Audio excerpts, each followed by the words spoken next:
Hey Lindsay, how's it going? Good, thanks you. Fantastic. Yeah, so today we are discussing OCD, obsessive Hmm. compulsive disorder. So, how I've really come to understand it is it's really a disorder of uncertainty, and one where the brain becomes convinced that certainty is essential for survival. So, the brain tells you it must know something for sure. And there's kind of this sort of trap where every attempt to gain the certainty strengthens this need for more certainty. What do you kind of think about, how to define OCD? Hmm. Well, I think in terms of when we think about the label, there is a thought component, an obsessive thought that comes in that really grips us. So something that is almost unbearable to think about, Mm, and that then our our human need to manage the anxiety that causes leads us to do something. And we can talk in a minute about the different things that people might do to manage that anxiety, that fear, or that uncertainty. So we see this pairing of certain types of thoughts become coupled up with certain types of behaviors, and that then generates these really entrenched loops that just, go round and round and round and become stronger and more enforced with repetition. yeah, so it kind of sounds a little bit like you have this thought, and the intrusive thought produces this level of anxiety. Then there's Mhm. this kind of like compulsion to act on something, and then it's like a relief, a temporary relief. And the brain records that relief as evidence that that ritual or the thing was necessary. But then that thought then occurs again. So it's kind of like a little Mm. bit of a stuck loop, right? Mhm. Mm, Yeah, and we would attach the thoughts. So everyone has intrusive thoughts at some point or another. for I've sure. certainly experienced them. You know, that kind of moment where something just pops into your brain and you're like, oh, that was unpleasant. Where's that come from? But we can Yeah. most of the time put that down or brush it Mm, off. But there's something about the way this has developed over time that it gets really sticky. It really has some sort of meaning attached to it, or the consequences or the fear. It's so unbearable that then intensifies the fear response so that we feel compelled we have to do something yeah. to manage the level of anxiety. And then, as you say, if the thing that we do, and they're not necessarily always connected, I think we often, just often, if you ask, 100 people on the street, what would they think of? People would often think of fears of contamination and washing hands. And there's a real logic connected to those. But often, or sometimes, the compulsive behavior isn't seemingly directly linked to managing the thought. So it might be that the person has just done something, perhaps counting or, other types of ritualistic processes that have for that person become connected to reducing the fear that they're experiencing. And that kind of then fuses those two things together. So when this fear arises, I have to do this thing to stop that fear from happening, or from, if it, I guess it depends somewhat what the fear is, but often we are afraid of things happening to people we care about or to ourselves. And so Yeah. actually the It behavior it comes about comes managing. So it always kind of comes from this good place. Like it's not always, it's like trying to get to safety and trying to get to a good place. But you were talking a little bit there about checking or whatever. What are the different kind of faces of OCD? Like, are there types, basically? I guess in the literature there would be groupings that you would commonly think of, but I think as many as we could list, there would be three times as many more of that we, people experience that we wouldn't have time to name. But often it might be around fears of contamination or fears of harm, fears of needing reassurance. It could be sometimes what we would think of, is labeled as pure O, but where it's more of an obsessive thought that doesn't necessarily have a visible behavior. So that Yeah. might be counting or internal checking or memory, going back over something and kind of needing to sequence something. So to the outside world, Yeah. the repetitive behavior might be invisible largely. It might be connected to religious or moral thoughts, of thoughts of harm coming to Mm. people that you care about, or a real fear that you might do harm to someone that you care about. And I think what's really important to highlight is that that does not mean the person is thinking of doing those things or planning to do those things. Those thoughts are so unbearable to the person. The very thought of that happening then Yeah. activates this cycle of prevention.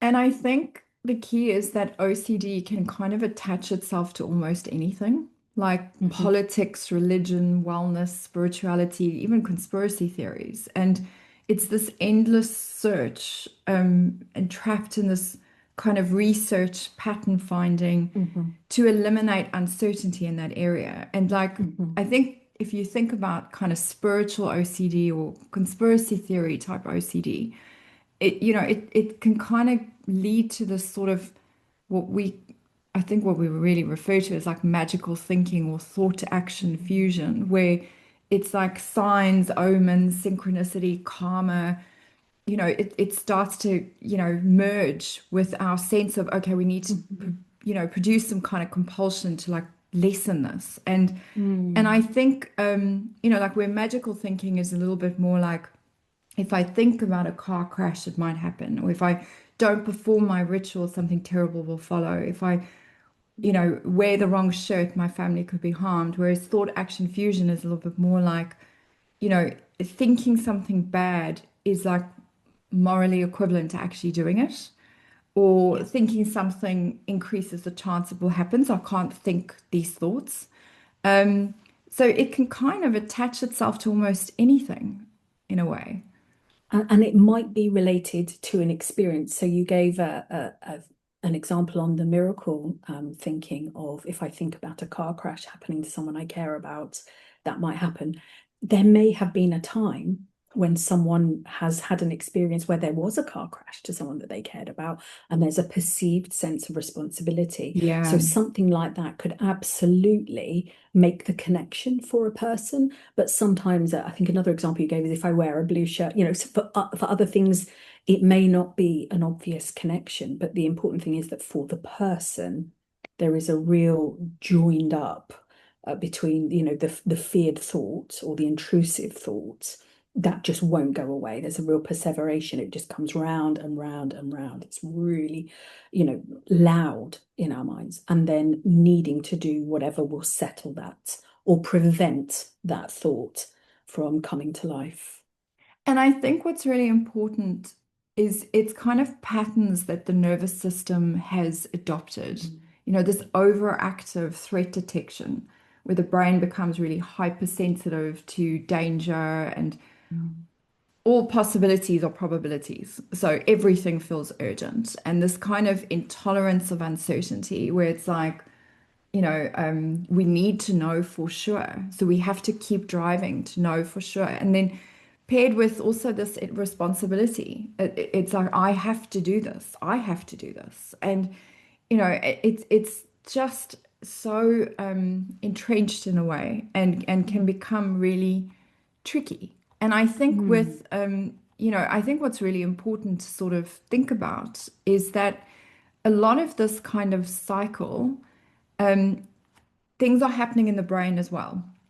There's they've kind of three components in a way that they've sort of found is happening in the brain, people that actually have OCD. The orbital frontal cortex, which is involved in evaluating threats and that kind of thing, is something that is involved. We also have the anterior cingulate cortex, which detects conflicts and errors, and this is overactive in OCD, Mm. and then the basal ganglia and the striatum. So the thing is, it's almost like a stuck alarm that's actually happening in the brain. So it's not like what's so annoying and is a myth is like people that are around you are like, just stop doing it. Just stop checking Mhm. it. Stop washing your hands. Just stop thinking that thought. Just fling that thought away as if it's it's something that, there's something wrong with you that like you can't control this. And I think that just really lacks compassion. Um, Yeah. particularly when And it's like we can this be stuck thing. compassionate for loved ones who may be at their wits' end, and see Absolutely. that, yes, those aren't particularly helpful ways to support someone who's struggling with something like this.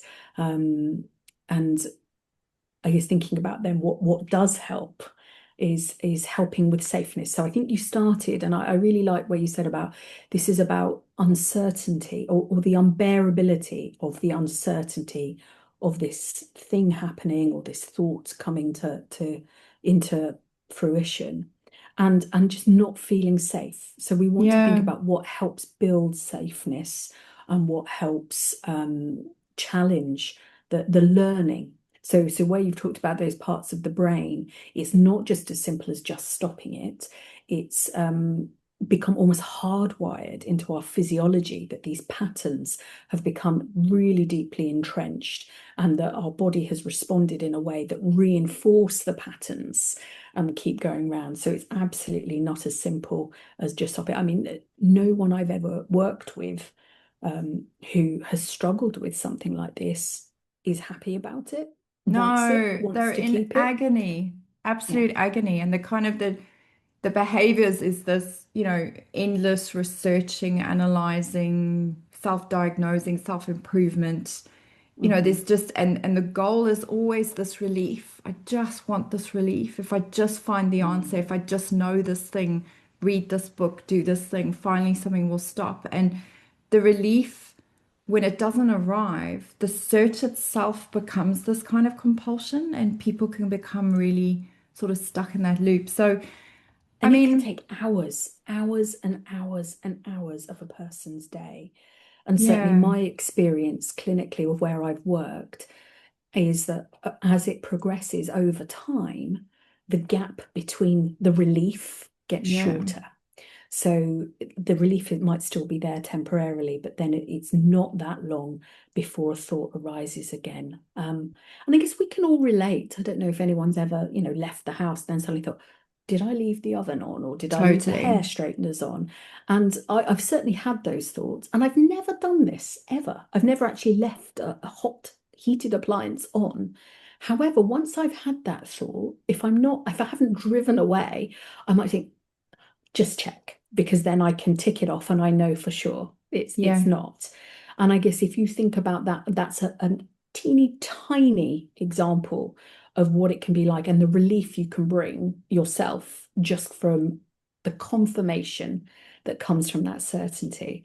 And then we kind of multiply that by, well, an exponential amount for someone struggling with something like this.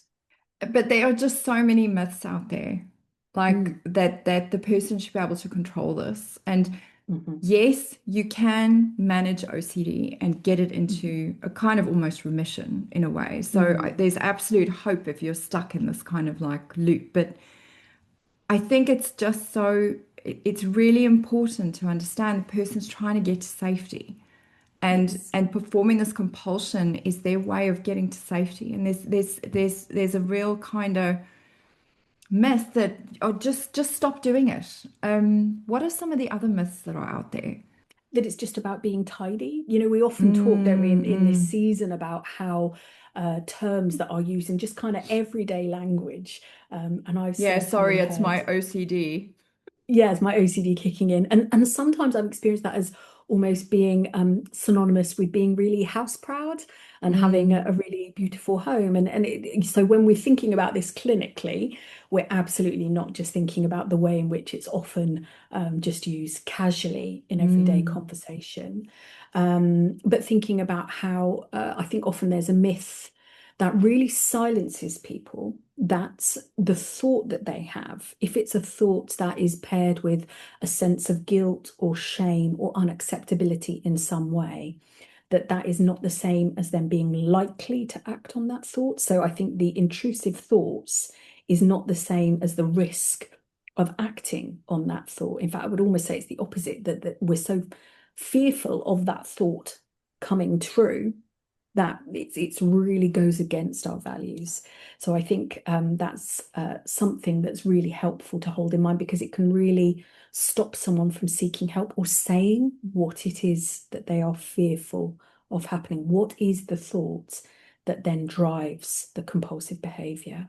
But I think there's some big questions, really. I mean, is society actually becoming more OCD like? You know, is the literal conditions of like how we live our life where we have information overload, 24/7 Mm. news, social comparison all the time? Is it like actively cultivating intolerance of uncertainty? I mean, like the way we actually live our lives, does it actually cultivate it? I think it certainly leans us towards being more activated, more switched on, and not just that, no, it's okay. We're safe. We're slowing Mm. down. And I wonder if we'll get to a point where we see that flipping back to really prioritizing the importance of being able to soothe and settle ourselves and develop that resilience to tolerate very difficult thoughts or tolerate the fears that we have. But I think that the pace of life and the pace of information almost keeps us very activated and keeps that brain kind of scanning and hyper vigilant even more. So I haven't seen any evidence, what one way or the other, that the current society is leaning us more towards these kinds of difficulties. But just at I guess, an anecdotal level, I'm trying to imagine, kind of several generations ago when the pace of life was a bit slower and people Mm. tended to live more in communities and stay living in the same town that they grew up in for their whole life, connected to people. I do wonder whether we would have seen different experiences than people are having now. Um, but I think it also leads us to the sort of the reassurance myth, like we're all trying to Yeah, help. We're all trying to help people feel better. yeah. And I think often the myth is helping someone to feel reassured is helping fix the problem.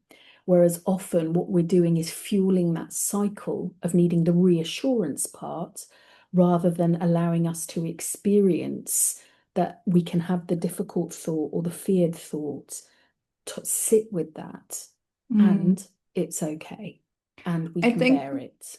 I think the thing that concerns me is there is emerging evidence that is starting to show like that people exposed to too much social media, Mm. um, that you know OCD tendencies, depression tendencies, anxiety tendencies can increase. And I think I'm wondering and worried about algorithms actually exploiting OCD type tendencies. You know that we're sort of rewarded for endless scrolling, you know, Mhm. and kind of uncertainty amplification in a way. It's like Yeah.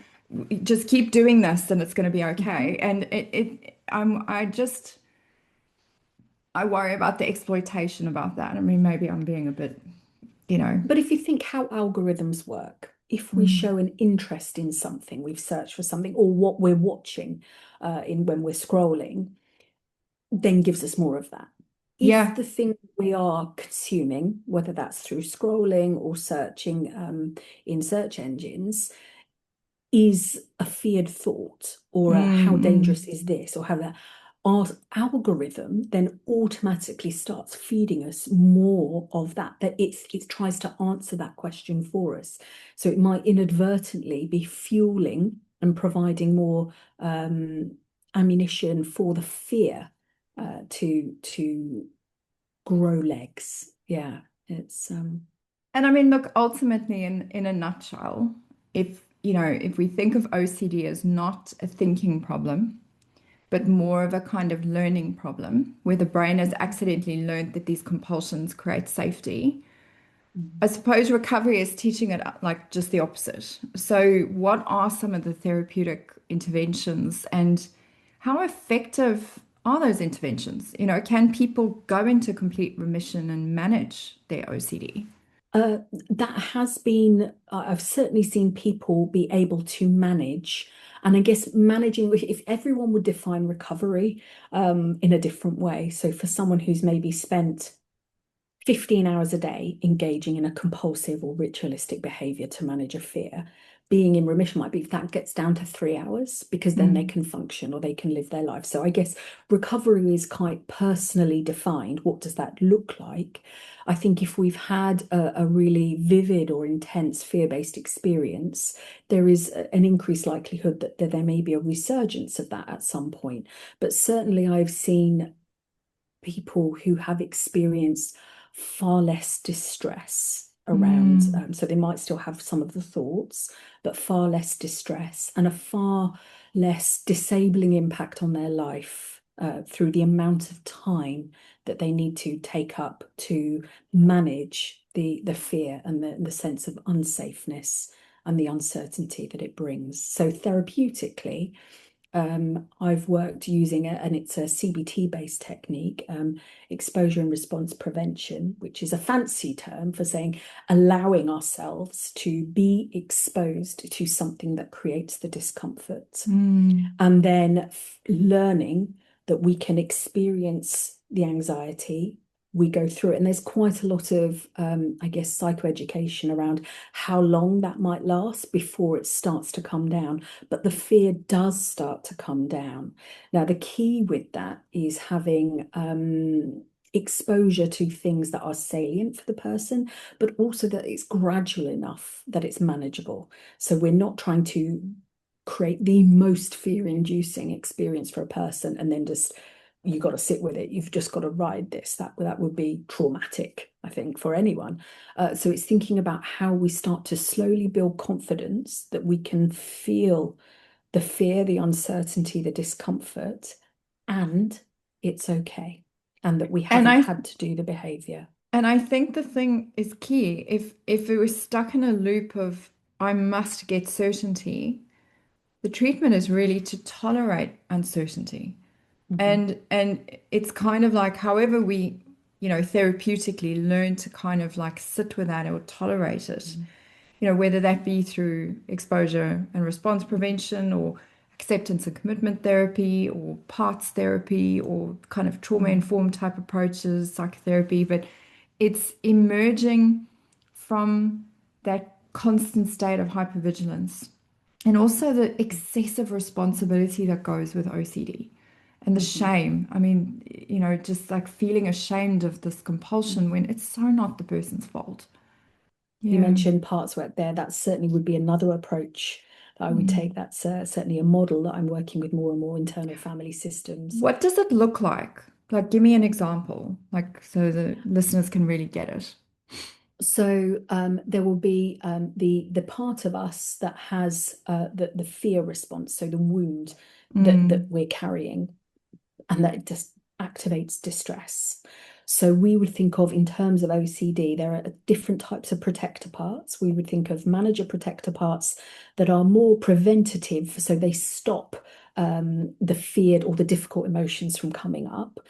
So that might be people pleasing or being compliant or being, rule following, um, perfectionism. But then, if distress arises, we need a different approach because then the preventative measures are no longer going to cut it. So we have other type of protector parts that are called firefighters that kind of does what it says on the tin. It's about putting the fire out. So Yeah. I would be thinking about the parts of the person connected to the feared response. So what are the parts? What does that mean to them? And exploring experiences around that through parts, but then also understanding the ritualistic response or the compulsive behavior response, as those are parts that are trying to protect the person and Yeah. trying to bring the anxiety down. So in the IFS model, Dick Schwartz is very clear there are no bad parts. So it's a Yeah. very compassionate approach, and it's about understanding how these parts are trying to help us. Yeah. Because certainly I experience, although someone can come to see that it's helping to quell the anxiety, I don't tend to experience people finding the compulsive behaviors helpful. They're not fun, they're not enjoyable. The people aren't engaging in hours and hours of a specific routine because they want to. It's because it's almost unbearable not to. So that's how we would approach it from a more of a parts language, Yeah. yeah, Yeah. orientation.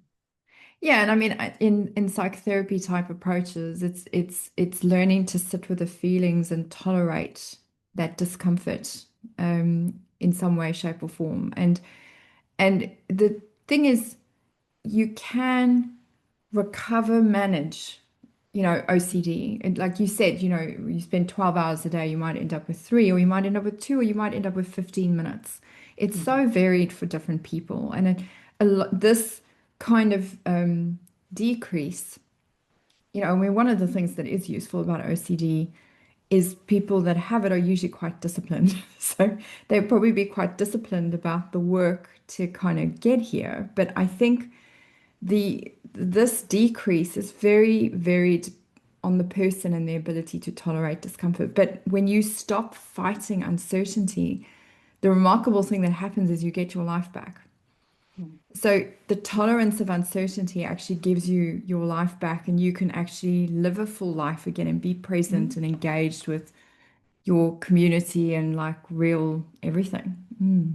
Yeah, it's not like a once you've got it forever, Yeah, but it does require a commitment and a level of trust in yourself. And if you're working with a professional, a trust in them to go to that place because it's hard. This is it not is an hard. easy approach to how you really sort of combat the effects of OCD. Yeah, and I mean, I think the thing is it does also, this process takes time, to move from Mm. here to here. Patience is really crucial. And I think Mm. sometimes there's a sense of, oh, I just want to get to this recovery or this relief. And the patience to actually go through the journey of like unlearning this like stuck loop. You have to kind of dig in a little bit and then also work with the person to increase that tolerance of uncertainty and Yeah, kind of like it's a muscle we have to develop. yeah. Like we go to the gym, you can't expect to go and lift some weights and suddenly you're ripped. You've got to understand it's a bit of a process or a journey, but with that discipline, you can absolutely Mm. learn the steps. And the journey will be different for everyone based on, Everyone. Mm. how long they've struggled with this, how intense it is for them. And yeah, and I guess getting some success early on with some ability to tolerate uncertainty that has been bearable, that then, Mm. starting to then work on it in that way. But I think it's also helpful to think about, if someone you love or care about is struggling with this, what's helpful. And I often think it's almost that warmth with boundaries. So Mm. thinking about how we echo the language around tolerating uncertainty at the pace at which the person is able to go. So it's often about communication from the person to what is helpful at a given point. So it's not zero reassurance, it's not zero support, it's not really firm, harsh boundaries, but thinking about what is the person trying to do at this point, and how can we help scaffold that, and how can we help align with helping them stay on track with that tolerance and providing safeness and support to help them get there. So things like, don't worry, that won't happen. That's not a statement that and it's a very natural thing to say. If someone says, I'm really scared this might happen, well, that's not likely. Don't worry about it. Yeah, It's a it very can feel natural thing to say. minimizing. Yeah, Hmm. yeah, Minimize, and it will just bounce off like Teflon. It will just that's not yeah. gonna go anywhere. Just stop doing XYZ. That's also quite invalidating. As much as we can be compassionate that this might be really hard for loved ones to watch and to see. Yeah, that thought's not likely, or but that isn't true. Kind of coming at with trying to work with the thoughts. I think what we're talking about is we're trying to sit with the feelings, trying to Yes, sit with it's the the feelings that are unsafeness and and the unsafety. Yeah. uncertainty. Yeah. Mm. And there's also from a psychiatric perspective, although we're not psychiatrists or anything like that, Hmm. that's also another scaffold that people can Hmm. use. I mean, the combination of an SSRI, because serotonin is involved in kind of mediating, some of the systems and the processes in those three parts of the brain, but also, to an extent where if this cycle becomes kind of so, so frightening and so over the top and overwhelming for the person, they can become a little bit dysregulated to the point of almost psychosis. So, I think that's where those kinds of meds also help. But there's been some emerging research in kind of mediating glutamate. So glutamate is the brain's excitatory neurotransmitter, and they believe that glutamate dysregulation has a significant contributor towards OCD. So there's some medications that even target that. So that's a good scaffold while you're learning therapeutically to, have less and less, more and more tolerance of that uncertainty. So Mm. while this is there and holding and the family is there and it's like, it's, we're here for you. Hmm. Hmm. It's okay. And sometimes just sitting with the person when they're going through this experience and just like, I'm here. You're not doing it alone. It's all good. You're getting to Yeah. safety. And there's no rule that says you have to pick one thing and do that. If No, having a combination of different things starts to feel like that is a good way forward and helpful, then absolutely, working at it from multiple angles may be incredibly helpful for someone. but having that hope, that Mm. that there's a lot that you can do. Like you don't need to kind of just surrender to the fact, well, this is my life now, and it's screwed. Just Mhm. because you're stuck in that compulsion doesn't mean you can't unlearn that. You learned that in Because the first yeah, place. and that's so that having a hopefulness for a quality of life, I think, is so important to give you, I guess, the strength to do the hard thing, this hard journey, but also the hope, because, without that, it makes life feel very hard to sit with, like, is this now my life? And that can lead to other kinds of distress or difficult thoughts or difficult behaviors, understandably. So I think having the hope of knowing where to go next to start to manage things, and the patience that it's The a patience. be patient with it. Yeah. Yeah. Yeah. The patience is always a tricky one for everyone, Mm. myself Mm. included. Yeah. Right. I think that's probably a good place to conclude the podcast. So, until you join us next time, we will continue chatting about all things health, relationships, and trauma. Till then, bye. The information shared on the Naked Insights podcast is for educational and information purposes only and is not intended as a substitute for professional therapy or counseling. While we aim to provide helpful and accurate insights, individual experiences may vary. If you're experiencing trauma, mental health issues, or distress, please seek guidance from a qualified professional. The views expressed by us as the hosts are our own and do not necessarily reflect the opinions or positions of any affiliated organizations.